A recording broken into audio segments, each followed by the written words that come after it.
গুরু নানক জয়ন্তীতে মালদা শহরে আয়োজিত হলো বনফোঁটা।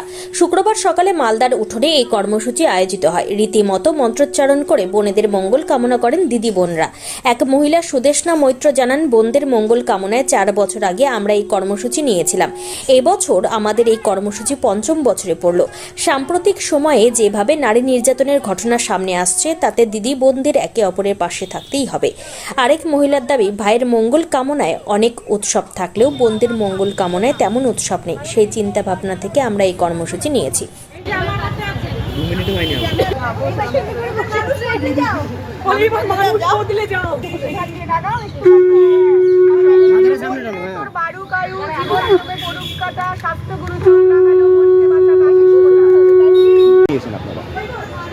এবার নিয়ে 5 বছর হলো।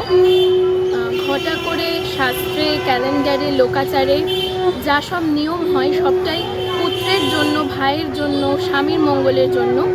কিন্তু ঘরের মেয়েরা সারা জীবন ঘরের কোণেই পড়ে থেকে যায়। সেই জন্য বিগত 4 বছর ধরে এবং এবার 5 বছর নিয়ে আমাদের এই অনুষ্ঠান বোনের আশীষ কামনায়, বোনের মঙ্গল কামনায় বোনকে ফোঁটা দেওয়া হয়। আমাদের মন্ত্র হচ্ছে, বোন রে তোর বারুক আয়ু, জীবন জমে পড়ুক কাঁটা, শাস্ত্রগুরু চোখ রাঙালেও বোনকে বাঁচাক আশীষ ফোঁটা। এটা বনফোঁটা হচ্ছে এই নিয়ে 5 বছর।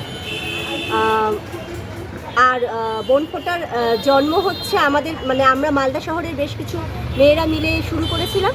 বোনেরা বোনকে ফোঁটা দিচ্ছে, তাদের মঙ্গল কামনা করছে, তাদের ভালো চলছে।